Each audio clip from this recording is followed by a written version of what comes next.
Awem. Dok. Oh, Wim. Malam, Dok. Hah? Sumuk, Dok, sumuk panas. Sumuk ya, gak apa-apa. Sumuk gak keringetan. Keringetan kilo keringetan. Lah ya sumuk gak keringetan. Aduh. Ya. Ya. Gimana, Dok? Saya tes ya. Terdengar ya itu suara saya, Dok. Yo, kon ket mau aku wis krungu kon tes. Oke, Dok. Maaf mengganggu. Aduh. Ya, Pak. Ini sebelum mulai Dok, intermezzo dulu, Dok. Intermezzo. Jadi kan kemarin kan sejarah kedokteran. Nah, kemarin tuh ada orang baru yang baru kenal Dokdes. Nah, pengen tahu sejarah julukan Dokdes itu ceritanya gimana?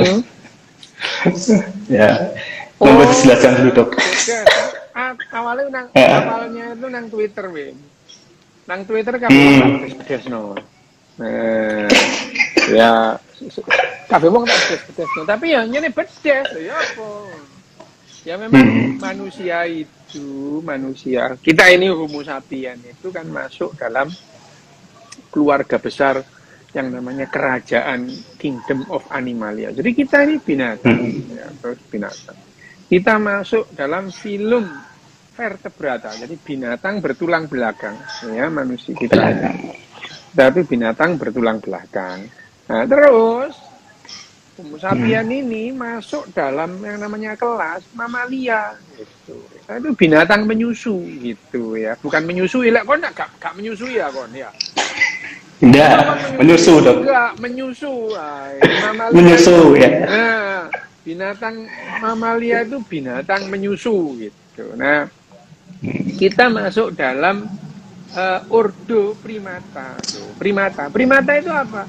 Primata itu yang bangsane munyuk, ure, behal itu ya. Lutung ya, itu. Lutung. Ya. Nah, tapi yang namanya primata itu bukan hanya kera itu. Banyak primata yang non kera. Nah, terus ada yang namanya bangsa kera lah. Bangsa kera itu beda sama monyet, itu beda. Yang namanya monyet itu, kalau kera itu yang enggak ada buntut panjangnya itu kera. Jadi nah kita itu termasuk bangsa kera. Kera besar. Manusia ini, Homo sapien ini bangsa kera besar. Kera besar yang lain contohnya apa? Contohnya ya simpanse, orangutan, bonobo itu ya. Gorila itu kera besar. Sama dengan kita. Jadi kita itu keluarga kera besar. Ini kalau teori evolusi gitu ya, teori biologi gitu. Jadi ya kamu enggak apa-apa percaya sama biologi modern ya enggak apa-apa, enggak percaya ya enggak apa-apa kan ya, namanya ilmu biologi ya, bahwa manusia ini dan kera-kera yang lain, monyet termasuk wedhus barang itu, asu itu ya keluarga kita itu, karena kita satu nenek moyang gitu. Kalau nggak kepingin ya nggak apa-apa, misalnya percaya sama teori yang bahwa kita itu saudaraan sama kendi, genteng, kreweng gitu, karena sama-sama terbuat dari tanah liat loh, yo gak apa-apa gitu.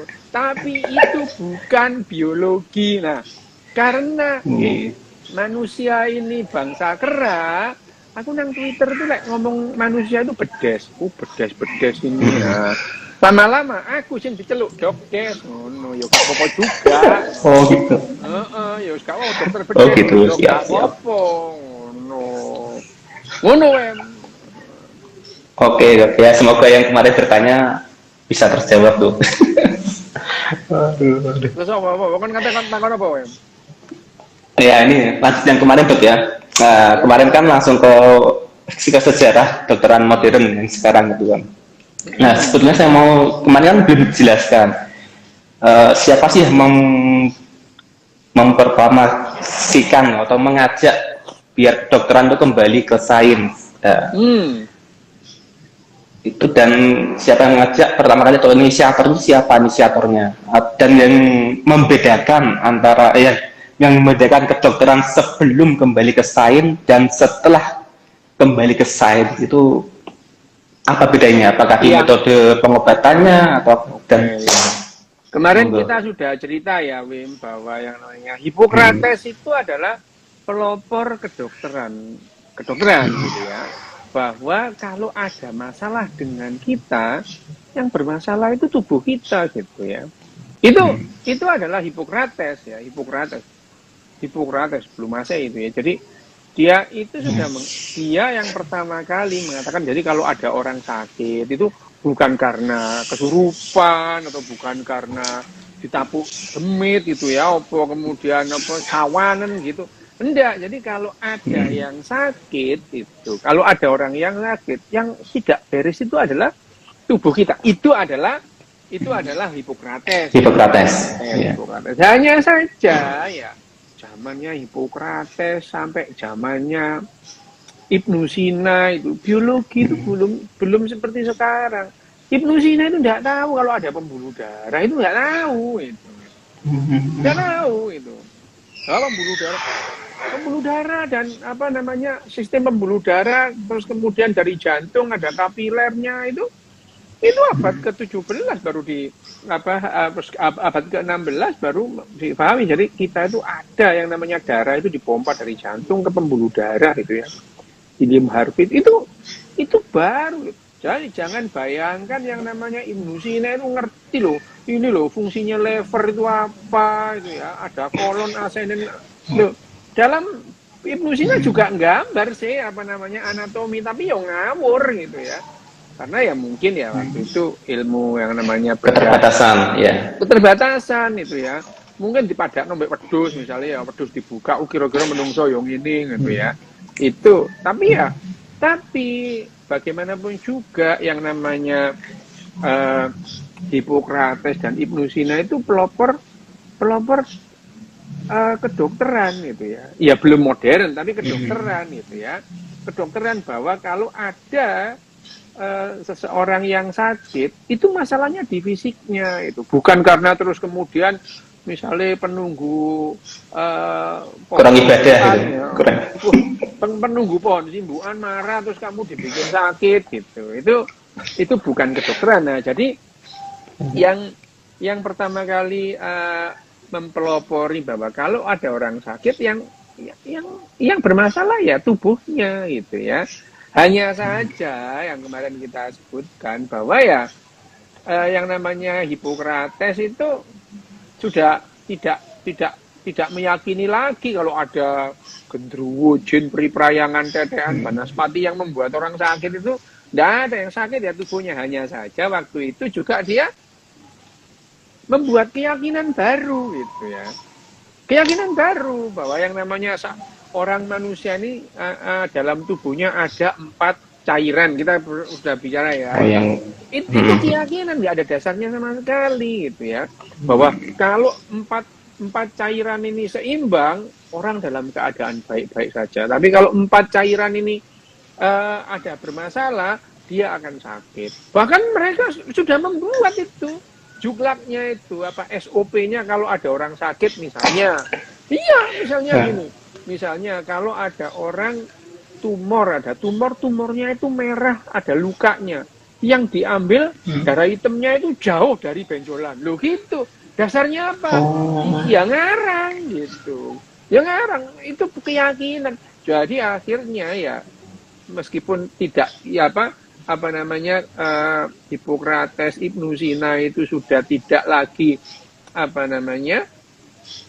mengkonsumsi teologi dalam urusan pengobatan itu ya. Jadi ada yang sakit ya tubuhnya, tapi dia terjebak pada keyakinan baru gitu. Diyakini berabad-abad bahwa yang namanya tubuh kita itu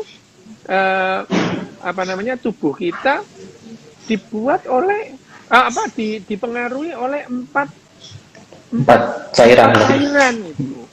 Loh itu keyakinan itu dipegang lama itu sampai Velsavius itu ya abad ke-17, abad ke-18 dia pelopor anatomi itu ya. Dia buka jenazah itu, dia kok nggak menemukan ini cairan warna hitam ini itu. Nah, itu akhirnya Velsavius itu yang pertama kali mempelopori bahwa ini teori 4 humor ini salah ini gitu. Meskipun sebetulnya dia itu pendukung mati-matian teori 4 humor itu. Empat cairan itu. Oh, dia pendukung hebat itu. Karena dia pengikutnya Galen. Nah, Galen itu pengikutnya Sokrates, Hippocrates gitu. Hippocrates. Jadi, nah itu tadi. Nah, kalau kita berbicara mengenai biologi modern, biologi loh ya, bukan kedokteran. Karena kedokteran itu tidak hanya berpegang pada biologi, loh Pak, berpegang pada keyakinan itu lama itu. Ya misalnya sampai tahun 60 itu manusia itu yakin kalau yang namanya homoseksual itu penyakit. Yakin, dokter-dokter sak dunia yakin semua itu. Iya gitu. Hanya setelah kedokteran itu berpegang pada biologi tahun 70, oh yang namanya homoseksual itu bukan penyakit, itu gay itu bukan sakit ya. Lesbi, gay, biseksual itu bukan penyakit. Yang penyakit itu kalau orang lesbi atau orang gay atau orang biseks itu merasa tidak nyaman dengan orientasi seksualnya. Nah, itu disebut sakit karena dia tidak nyaman. Nah, yang mau diobati, yang dihilangkan adalah rasa tidak nyamannya, bukan mengubah orientasi seksualnya. Jadi, itu yang pertama kali ya. Jadi, kalau yang namanya biologi, nah biologi ini kembali ke pangkuan sains itu. Karena kalau kedokteran itu bukan sains nih. Ya, kedokteran itu bukan sains. Jadi, kalau dokter itu ya bukan saintis dokter itu. Kenapa? Orang kedokteran bukan sains. Jadi dokter itu bukan saintis. Gitu. Kenapa? Loh di situ melibatkan doktrin. Loh ada doktrinnya itu. Melibatkan moral itu. Yang ada dalam yang kemarin kita omongin sebagai kode etik gitu. Nah, tapi kalau kita bilang pelopor kedokteran ya Hippocrates gitu ya, diteruskan oleh Ibnu Sina, terus kemudian Galen gitu ya. Itu pelopor-pelopor kedokteran modern sih gitu, karena yang sakit itu adalah tubuh kita gitu. Hanya saja kedokteran itu karena kita itu juga tidak paham biologi dalam waktu yang lama, jangka yang lama ya. Terutama karena manusia itu waktu itu menganggap bahwa manusia itu bukan binatang gitu. Jadi gimana biologi? Bahwa pemahaman bahwa manusia itu binatang adalah pengetahuan biologi gitu. Ya. Jadi kalau ada dokter yang tidak mau dikatakan bahwa dia itu binatang, kamu nggak paham biologi gitu. Kalau kita belajar biologi ya kita ini binatang gitu ya. Loh, manusia kok binatang? Lah iya gitu. Orang manusia itu obat-obatan kedokteran itu ditelitinya kemana? Ke binatang, Wem. Dicoba ke binatang, baru dipakai ke manusia. Lah kalau nggak ada persamaan, kenapa kok diuji cobakan? Justru kita ini saudara, kita ini mempunyai anatomi, mempunyai fisiologi yang mirip gitu. Jadi obat-obatan yang ditemukan itu dicobakan dulu ke binatang. Kalau bermanfaat, kalau tidak bahaya, baru dicobakan ke manusia. Nah gitu, itu. Nah ini menunggu yang namanya biologi itu kembali ke pangkuan sains. Karena kalau pertanyaannya kapan biologi itu kembali ke pangkuan sains, menunggu yang namanya Charles Darwin lahir gitu. Charles kemarin udah. Nah, itu. Jadi beda ya, Mim ya. Kalau yang namanya pelopor kedokteran modern, ya tadi itu Hippocrates gitu ya, dilanjutkan Galen dan Ibnu Sina gitu ya. Tapi kalau biologi modern itu adalah Darwin ya. Darwin gitu. Itu guru spiritual gitu. Darwin. Itu guru spiritual. Iya, siap. Berarti soal metode pengobatan nggak ada perubahan ya, Dok? Loh, metode pengobatan banyak metode. Justru metode pengobatan itu makin lama makin maju, ya metode. Hanya saja yang permasalahannya adalah bagaimana dokter itu pertama mendiagnosa penyakit, gitu ya, mendiagnosa, menentukan. Nah ini yang sering salah, Wim. Orang mengatakan dokter itu ini sudah divonis oleh dokter. Loh, yang yang memvonis itu hakim, woi, gitu ya. Dokter itu tidak pernah memberikan vonis gitu. Dokter itu mendiagnosa gitu ya, didiagnosa. Nah, diagnosa itu selalu ada diagnosa banding gitu ya, perbandingan diagnosa yang lain gitu. Nggak ada dokter memvonis, itu yang vonis itu hakim gitu ya. Itu orang-orang itu divonis kanker. Wih, itu didiagnosa bukan divonis. Kalau vonis itu hakim, dok 5 tahun, 10 tahun, hukuman mati. Itu yang namanya vonis. Dokter itu mendiagnosa gitu. Nah, diagnosa yang dilakukan oleh dokter itu dari tahun ke tahun ya berubah, Wim, itu. Misalnya histeria ya, histeria itu reaksi konversi itu. Histeria itu loh, apa namanya, kalau bahasanya sekarang itu reaksi konversi. Orang itu bukan pura-pura sih, dia itu karena gangguan kejiwaannya, terus dia itu merem, dibangunkan nggak bisa gitu. Itu histeria gitu. Nah, histeria itu di zaman abad pertengahan itu dikatakan histeria itu hanya perempuan gitu. Nah, makanya yang namanya histeria, histeru itu uterus gitu ya, uterus. Jadi dianggap orang yang perempuan yang mengalami histeria itu ada masalah dengan kandungannya gitu. Nah, kandungannya panas. Jadi obatnya waktu itu vaginanya dialiri air dingin. Loh, bayangin. Itu kedokteran itu. Itu jadi dokter itu gitu itu abad 18 sampai abad 18 itu ya, abad 18 itu sampai abad ke-19 baru mulai siapa yang mengatakan yang namanya histeria itu bukan masalah apa namanya uterusnya atau rahimnya perempuan itu yang bermasalah. Nah, yang pertama kali punya ide bahwa itu bukan urusan itu adalah Sigmund Freud gitu. Sigmund Freud itu dokter, Mem, gitu. Dia itu dokter gitu. Nah, dia yang pertama kali mengatakan ini orang-orang ini bukan masalah rahimnya bermasalah kayak gitu ya, itu adalah Sigmund Freud itu. Nah, jadi benar-benar jadi kalau ada perempuan histeria, wah tuh dicancang, dipekangkang gitu ya. Dipekangkang terus kemudian vaginanya itu dialiri air dingin gitu. Supaya uterusnya mendingin. Loh, itu kedokteran loh, Wem, gitu. Kedokteran abad 19 itu. Jadi kamu jangan bayangkan kedokteran dulu itu kayak sekarang, enggak gitu ya. Enggak itu. Nah, Sigmund Freud itu yang pertama kali mengatakan ini ya ada deh hubungannya sama gangguan pada uterus gitu ya. Makanya disebut histeria karena yang bermasalah itu histeronya, uterus gitu ya. Sampai sekarang sebutannya histeria, padahal ya histeria laki-laki ya meskipun nggak punya uterus ya bisa histeria gitu ya. Mengalami histeria gitu. Nah, itu yang terjadi pada saat Sigmund Freud. Nah, Sigmund Freud ya. Nah, tapi Sigmund Freud dia itu istilahnya apa namanya menentang satu keyakinan, tapi dia membuat keyakinan baru gitu.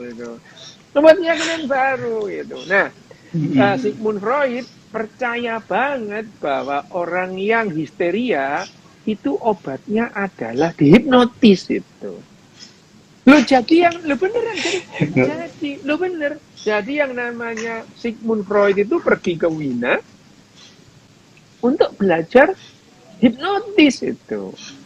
Belajar hipnotis terus kemudian dia pulang mempraktekkan hipnotis. Langsung dia dikeluarkan oleh apa namanya di rumah sakitnya, nggak boleh praktek, nggak boleh masuk lab anatomi. Akhirnya yang namanya Sigmund Freud buka praktek sendiri gitu di rumahnya gitu, praktek itu mengandalkan yang namanya hipnotis itu. Jadi ya Sigmund Freud itu hipnotis gitu. Hanya saja itu keyakinannya dia bahwa yang namanya histeria, gangguan kejiwaan itu bisa sembuh dengan hipnotis itu. Ya dia sudah membuang keyakinan lama, tapi dia membuat keyakinan baru gitu. Tapi terlepas dari itu dia mengatakan ya sudah, dia bilang histeria itu bukan dari masalah uterusnya gitu. Nah dia terus kemudian melakukan hipnotis pada pasien-pasiennya.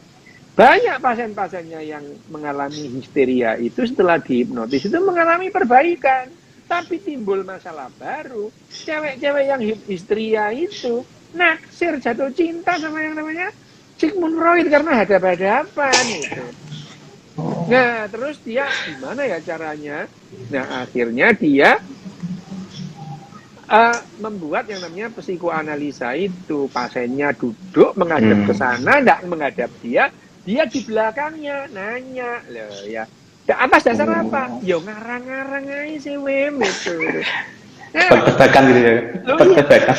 Itu adalah teorinya dia, ya, teorinya si Sigmund Freud itu. Nah, tapi psikoanalisanya Sigmund Freud itu, itu dipegang oleh dokter-dokter sak dunia dan psikolog sak dunia 78 tahun itu.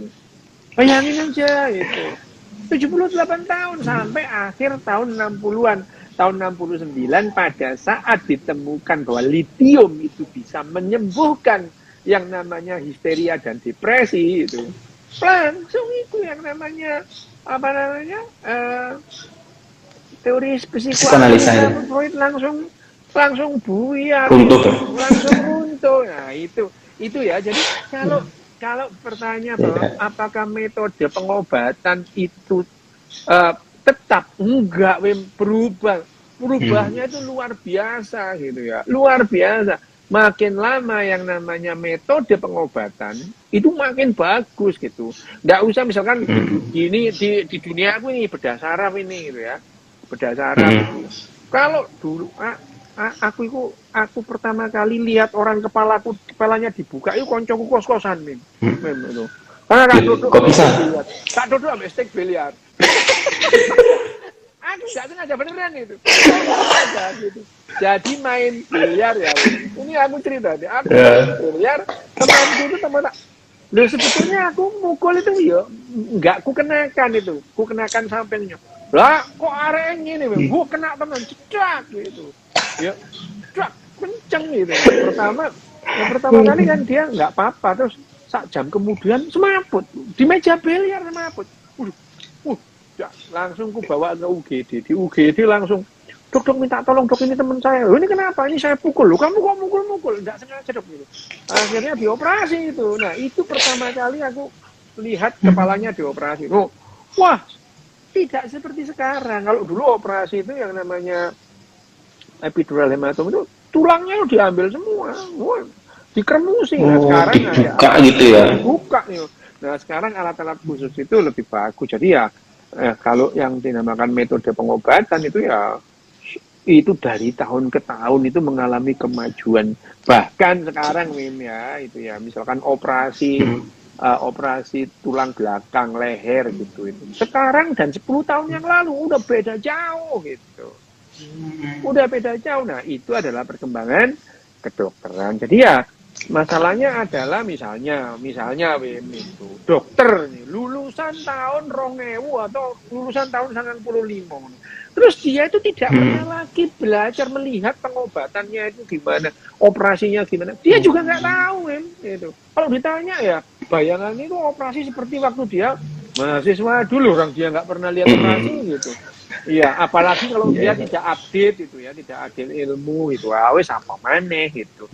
Nah, jadi pertanyaanmu apakah metode pengobatan itu tetap enggak berubah. Tapi prinsip-prinsipnya dipegang bahwa kalau kita sakit yang bermasalah adalah tubuh kita, gitu, bukan yang lain. Itu kedokteran ya. Terus soal istilah dok, tadi kan jadi kan banyak ya itu kayak jadi ada disorder terus apa atau gangguan terus ada abnormal dan sakit. Sebenarnya itu satu sinonim atau memang beda definisi itu? Gini, kalau yang namanya normal dan normal itu memang ada dalam terminologi kedokteran gitu ya. Dalam biologi nggak ada, Wim, nggak normal itu nggak ada. Nggak ada. Dalam biologi normal dan tidak normal itu nggak ada. Yang namanya terminologi normal dan tidak normal itu ada dalam dunia kedokteran. Ya, kenapa itu? Misalnya, kalau ditanya itu, aku kalau nanya misalnya, Wim, iku ya, pohon akasia itu yang normal jumlah dahannya berapa? Aku tanya. Loh kan? Nggak tahu dok. Nah, terus aku takon, Wim, nanya lagi, orang keriting sama orang lurus rambutnya mana yang normal? Jadi dua-duanya varian yang normal. Normal apa? Gitu. Aku takon mana? Hidung mancung, hidung pesek, yang normal yang mana? Lah normal semua. Normal semua. Ya. Orang yang kulitnya kuning, kulitnya merah, kulitnya putih, mana yang normal nih? Semuanya Semua dok. normal. Terus apa ya? Orang seneng manis sama seneng asin, mana yang normal? Normal semua. Selera masing-masing. Nah, pertanyaan lagi. Cowok seneng cewek sama cowok seneng cowok, mana yang normal ini? Normal tadi dok. Nah, ini adalah varian dari normal gitu ya. Nah, variasi dari normal. Nah, yang disebut itu varian kehidupan, yang disebut tidak normal dalam kedokteran itu adalah kondisi-kondisi yang membuat seseorang itu gampang sakit dan gampang mati. Itu disebut tidak normal. Normal. Ya, itu dalam terminologi kedokteran. Misalnya, hemoglobin itu normalnya berapa? 10 sampai 16 gitu ya. Kurang dari itu orang gampang sakit, gampang mati. Lebih dari itu gampang sakit, gampang mati. Loh gitu ya. Jadi yang namanya tidak normal itu ada dalam terminologi kedokteran. Biologi nggak kenal kata tidak normal gitu. Ya. Nah, itu tentang normal tidak normal. Sakit, yang namanya sakit itu adalah tanda-tanda bahwa kita terancam kematian gitu. Sakit itu. Jadi kondisi-kondisi yang membuat kita itu terancam kematian itu sakit gitu. Nah, sakit sendiri itu sebetulnya alarm bagi tubuh kita bahwa kita itu sedang ada dalam ancaman kematian gitu. Contoh misalnya, kamu kena pisau itu sakit enggak? Sakit. Kamu kenyonyok knalpot sakit nggak? Sakit. Kenapa? Karena panas itu akan merusak yang namanya jaringanmu gitu. Nah, supaya kamu aware, alam semesta ini secara evolusioner kita itu mengembangkan yang namanya indera gitu. Bahwa hal-hal yang membuat atau mengancam keselamatan kita itu akan membuat kita tidak nyaman dan membuat kita sakit. Dan kita hindari. Supaya apa? Lah ya supaya kita hidup. Bayang noe nek kon gak iso ngrasakno panas. Kon kenyonyok knalpot meneng ae. Rusak tanganmu. Duduk mati. Nah, itu dia. Jadi jangan percaya ada orang yang mengatakan kita harus melupakan atau mengabaikan sakit. Lho ya gak ngono cara maine rek gitu ya. Gak gitu cara Motivator itu dok. Loh iya. Nyeri itu tidak boleh diabaikan. Kalau ada nyeri, berarti ada ancaman kerusakan jaringan. Gitu. Itu ya. Oh kan kamu mau niru-niru filmnya Rambo. Mau latihan mengapa namanya? Ya, iya kan itu ya. Mengabaikan sakit. Ini film itu tidak sehat. Jadi sakit jangan diabaikan. Kalau seseorang merasa sakit, ada nyeri, berarti ada ancaman kerusakan pada jaringannya. Ancamannya dihilangin. Gitu, Wim. Itu yang namanya sakit. Sakit Itu ancaman kepada kematian. Kondisi-kondisi yang membuat orang itu akan menuju mati itu sakit gitu. Jadi nggak ada orang mati nggak sakit itu nggak ada itu. Lo mesti sakit, cuma sakitnya nggak ketahuan gitu ya. Misalnya, itu ya nggak ada hujan, nggak ada angin, makan terus mati. Loh kan kamu nggak tahu itu serangan jantung. Lah serangan jantung itu adalah penyakitnya sudah lama, nggak ada. Orang sehat-sehat terus serangan jantung itu nggak ada. Jantungnya itu sudah bermasalah berbulan-bulan sebelumnya gitu. Jadi nggak ada mati tanpa sakit itu nggak ada gitu ya. Mati itu mesti ada sakitnya gitu, pasti ada. Lah Oh, kita nggak tahu. Ya kamu aja nggak tahu. Jadi kalau kamu nggak tahu itu bukan berarti nggak ada gitu. Dan lagi Ya ada. iya, kalau kamu nggak tahu bukan berarti sesuatu itu nggak ada. Ya kamu nggak tahu aja. Lagi pula ya nggak kafe-kafe kon kudu ngerti lah, Wim, gitu ya. Ya kan nggak semua kalian harus tahu. Gitu. Ya, ya. Banyak yang nggak tahu, ya nggak perlu. Misalkan, apakah setiap orang harus tahu prosesnya sakit? Ya enggak. Makanya ada profesi dokter. Kalau sakit ya ke dokter gitu ya. Kalau mau jahit baju ke tukang jahit, jangan dibalik gitu ya. Jangan dibalik. Nah itu adalah apa namanya tadi, sakit gitu. Sakit. Nah, normal. Nah, yang disebut gangguan. Kalau kita ngomong tentang gangguan itu ya gangguan dalam tubuh kita itu ya sakit itu gangguan. Hanya saja kalau kamu bilang tadi gangguan mental itu ya. Disorder ya. Nah. Disorder mental disorder itu adalah gangguan. Bagaimana gangguan kita menyikapi itu. Kalau yang namanya mental itu harus selalu berhubungan dengan individu lain, kita dalam komunitas gitu ya. Kalau sendirian itu ya, kalau kamu hidup di hutan misalkan di gua sendiri ya, nggak ada istilahnya mental disorder, nggak duwe konco, ya. Itu namanya. Nah, bedanya kalau disorder itu adalah orangnya merasa terganggu ya. Kalau kelainan itu dia ganggu orang lain gitu. Hanya jiwa. Oh iya dok, siap. Kalau itu dia merasa terganggu. Kalau kelainan itu dia ganggu orang lain gitu. Iya, orang lain ya. Iya, itu ganggu orang lain itu. Jadi kalau kamu gangguin orang lain, kamu kelainan jiwa gitu. Enak tengok kan wis apa jenenge apa namanya ngakei sajen sekon iki kok kelainan jiwa. Ya dok, siap. Terus dok, ya sama-sama kemarin kan soal bekam kan mengeluarkan darah dok. Ya. Nah, jadi kepikiran dok, kalau donor darah itu ada manfaatnya nggak bagi pendonor? Donor darah manfaatnya ya bagi yang didonori lah, Min. Gitu. Loh, alam semesta ini ya itu zero sum game, permainan impas-impasan, ya gitu. Nggak ada itu bagi pendonor manfaatnya. Loh, manfaatnya itu ya donor darah itu manfaatnya kalau kamu donor darah, kamu dapat Indomie sama susu gratis. Betul dok. Itu. Tapi dari kayak ini. Makanya itu. Tapi kalau pertanyaan gelas gratis. Apakah donor darah itu membahayakan? Lah, itu loh ya. Tidak membahayakan selama yang diambil itu dalam batas yang bisa ditolerir gitu ya. Jadi kalau kita kehilangan 100, 200 atau 300 cc atau mililiter darah itu nggak apa-apa itu. Cuman ya deg-degan aja coba. Kamu malah kan mau berdebar-debar gitu. Artinya karena darah kita itu berkurang sekitar 200-300 cc, jantung kita bekerja lebih cepat.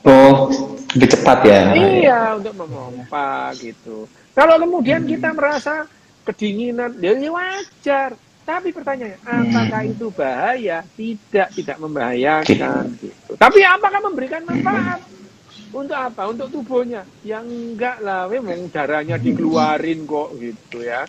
Tapi kalau ditanya manfaatnya apa? Ya jelas kamu oleh Indomie, oleh susu, oleh endok ya. Itu manfaatnya. Tapi yang jelas bagi dunia kesehatan itu sangat diperlukan gitu ya. Kita operasi gitu, memerlukan darah persiapan supaya operasi banyak. Gitu. Jadi donor darah itu sangat bermanfaat untuk siapa? Ya untuk komunitas gitu. Bahwa ada orang yang merasa tidak nyaman, tidak enak, ya jelas saja untuk darahnya didonorin gitu.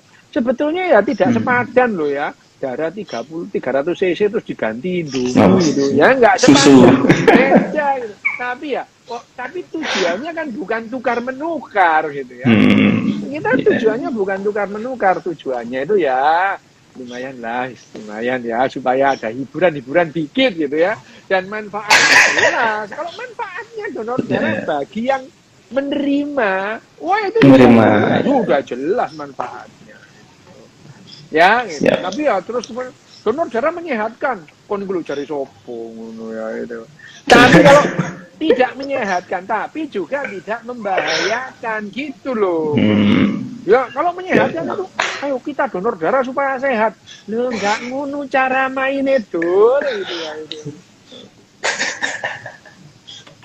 Oke, Dok, berarti itu mitos, Dok ya? Iya, gitu. Aduh. Apa ini ada beberapa pertanyaan nih, Dok. Apa? Bertanya nih loh. Ternyata pertanyaannya baru ini apa nih? Bekam udah siap kemarin itu kan kemarin. Udah kan bekam. Iya. Terus, oh iya Dok, yang baru-baru ini kan kayaknya pengobatan tuh Dok, yang aneh-aneh itu. Itu kemarin, itu terapi itu Dok apa? Belatung. Yang katanya bisa untuk membantu penyembuhan luka yang membusuk gitu. Itu beneran gitu Dok? Ya enggak lah, memang belatung loh, set loh, buat apa ya? Gak masuk akal loh. Kalau yang namanya infeksi terus borok nangan ya, abses ya dibuka, dibersihkan, dikasih betadine, selesai, wes bersih, dikasih antibiotik. Lu iki zamannya antibiotik ya. Kok kon gawe set itu loh, itu pikiranmu itu loh ya, itu kan gak masuk akal memang.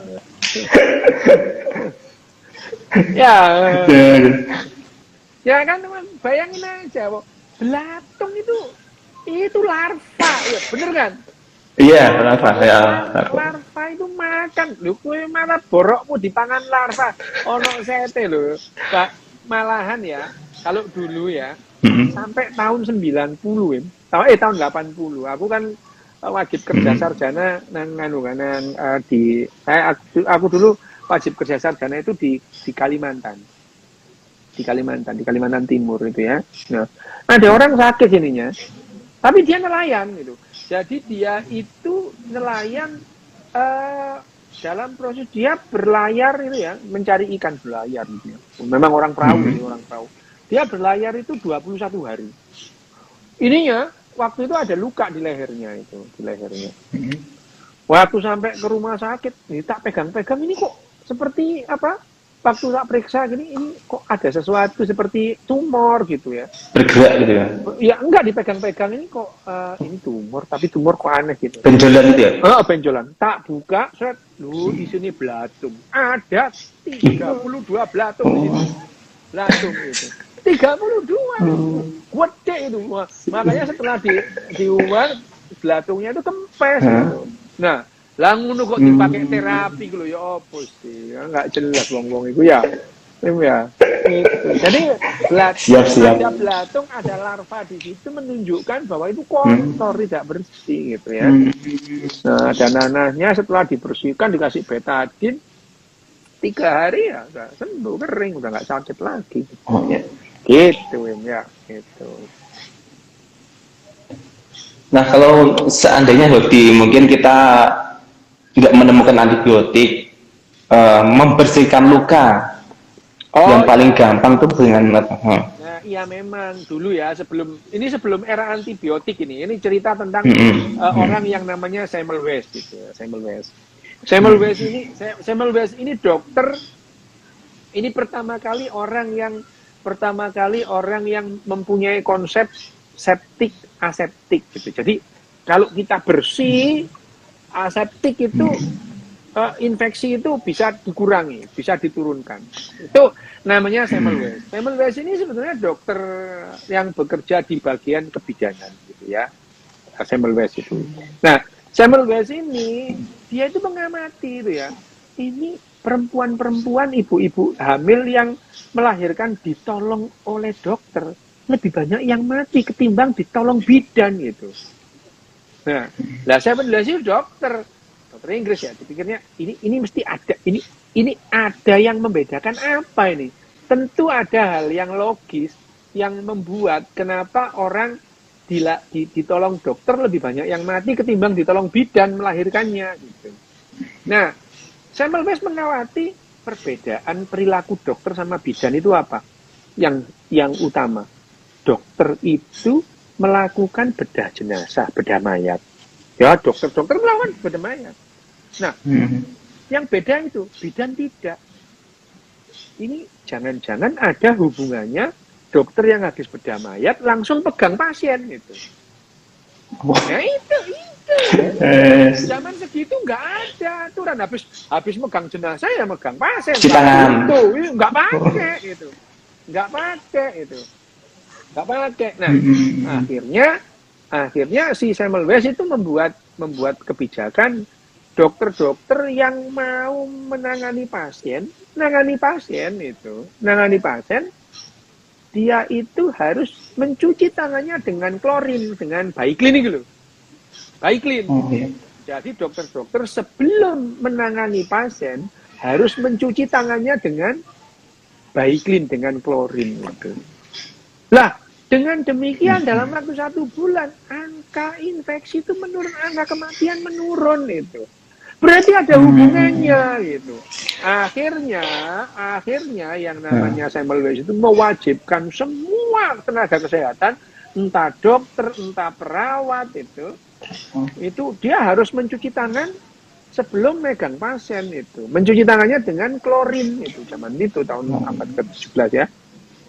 Abad ke-18. Itu dia menggunakan klorin itu. Nah, dengan demikian itu angka infeksi turun itu. Nah, ada teman dekatnya Semmelweis yang perawat alergi klorin gitu. Alergi klorin, jadi tangannya pecah-pecah.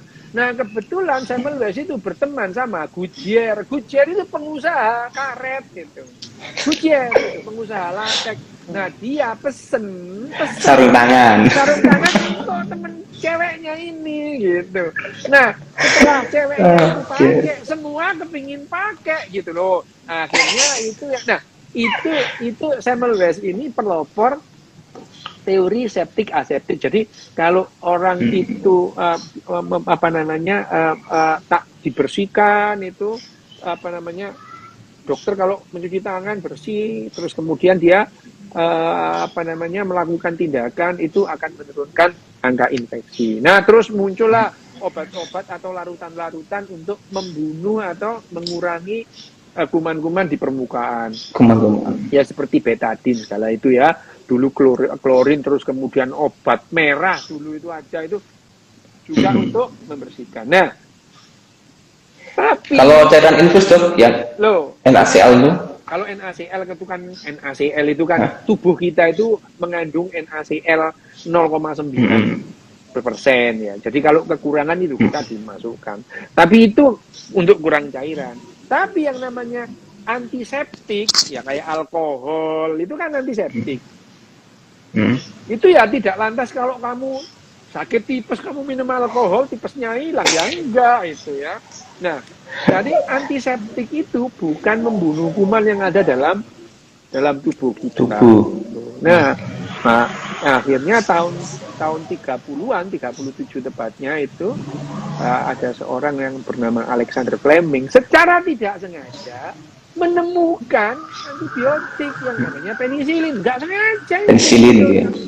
Itu yang namanya Alexander Fleming itu nemunya nggak sengaja. Kenapa? Dia ini jorok sebetulnya.